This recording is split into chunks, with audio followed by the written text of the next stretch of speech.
Thank you. I'm Mr. Lehner, and welcome back to Mr. Lehner's Math Extravaganza and a very White Sox edition of Mr. Lehner's Math Extravaganza.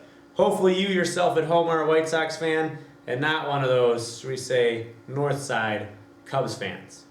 But if you are, we'll let it slide this time. In our webisode today, we're going to be taking a look at parts of parts. Now you might be asking yourself, what do we mean by parts of parts? Well, we've been working with mixed numbers, fractions, decimals, and percents.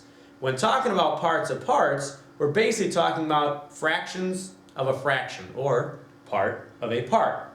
Let's not waste any more time. Let's take a look at an example problem. In our example problem, we're going to be focusing on something you might like to do, or maybe something you really detest. You really don't like to do it at all, and that's shoveling snow. Ryan and Tommy are nice new Hazel Green students here that are going to help us shovel some snow, are our volunteers. They decided they're going to work together to shovel their neighbor's drive. They're being very nice students by doing that. Suppose Ryan shovels 3/8 of the drive and Tommy shovels 1/5 of the drive. How much of the drive do they still need to shovel? So each one of them has done a fraction of the work, and we're trying to find out now, how much of the drive do they have left? Well, when I look at this, I'm going to take a look at this word problem and figure out, what do I know first? Alright, well they're going to shovel the driveway. It's not really too important. Ryan's going to shovel 3/8, that's an important fact. Tommy's going to shovel 1/5, that's an important fact. And what am I trying to find out? I need to find out how much of the drive do they still need to shovel. Okay, so Ryan's got 3/8, Tommy's got 1/5. Ugh. I don't know what I'm supposed to do with these fractions. They're kind of hard. It's hard to add them, subtract them, multiply, divide. What am I going to do with these fractions?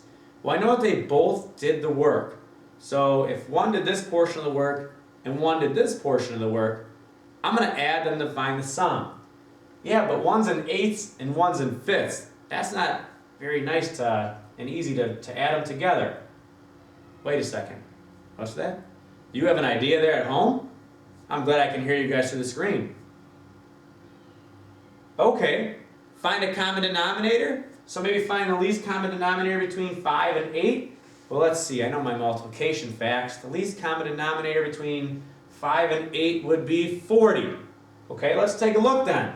Let's change our fractions into 40ths.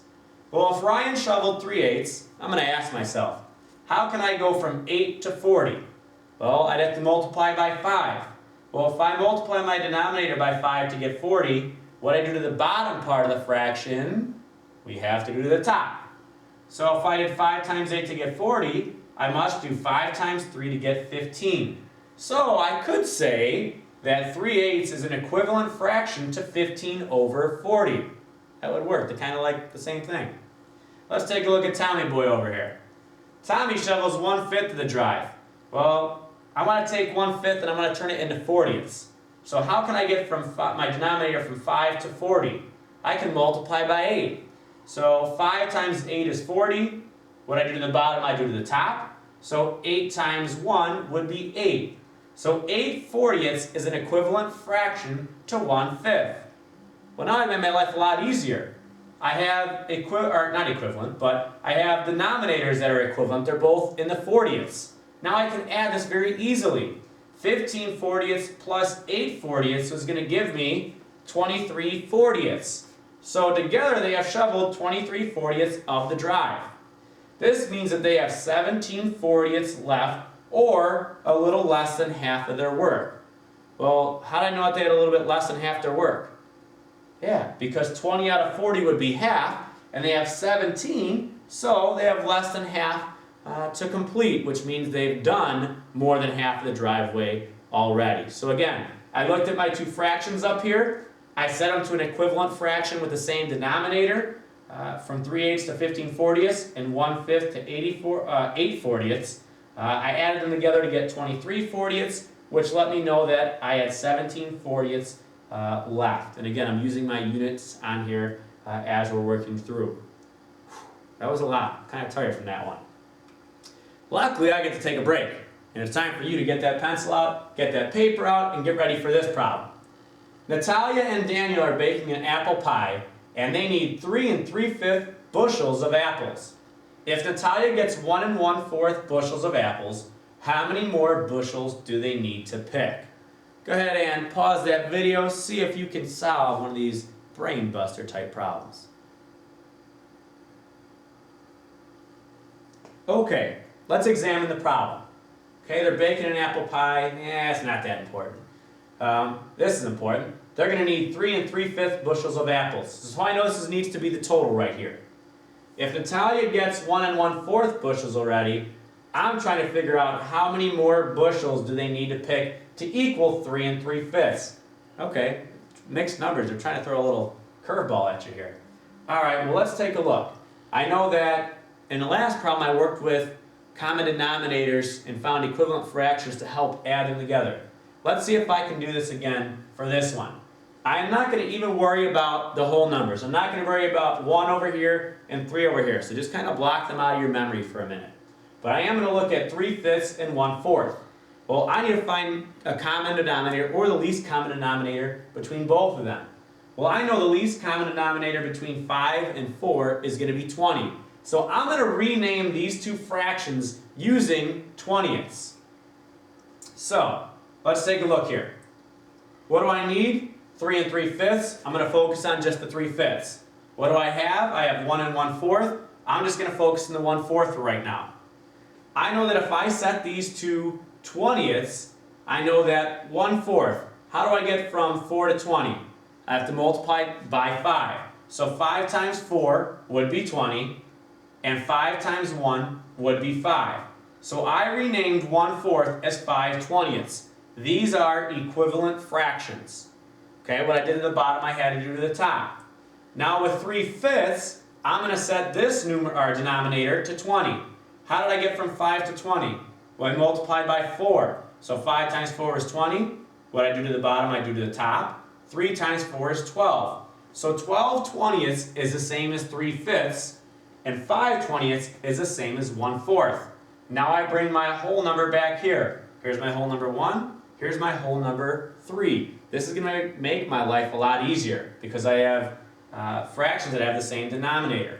Well, if I know that I need 3 12/20ths, and I already have 1 5/20ths, I already have 1 full bushel. I need to have at least 3 full ones. So I know that I need 2 full bushels to get 3 full bushels there. Tough word to say. And I have 5/20ths of the 4th bushel, but I need to have 12/20ths.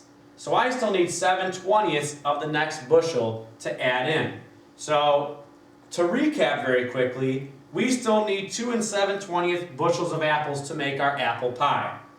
So again, just a little quick recap. I had 3 12/20 is my total that I need. So basically, 1 5/20 plus 2 7/20 is going to equal 3 12/20. Again, these fractions are going to kind of coincide with one another to equal what our total is. I know there's a lot of math in there. It's sometimes tricky working with these mixed numbers, but as you work through, remember, work with just the fractions to start. On the right-hand side over here, I've put a little visual. I'm a visual learner. I like to see pictures when I'm working with this. If I'm working with fourths, let's just say fourths, and I want to find out what a whole is, that would be 4 out of 4, right? 4 out of 4 would equal 1 whole. Well, now when I change my denominator to 20ths, I said I have 5/20ths here. If I'm working with 20ths, how can I get a whole out of 20?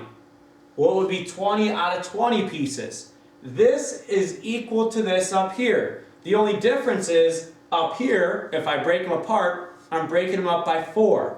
Down here, I've broken them up by 20. So they are the same amount, I've just broken them up differently. So when looking at my fraction down here, this is out of 20s, this is out of 4ths. So when you're working with these equivalent fractions, it's just a different name. I'm renaming the fraction a different way to make my life easier when I'm going to start to add, subtract my fractions here.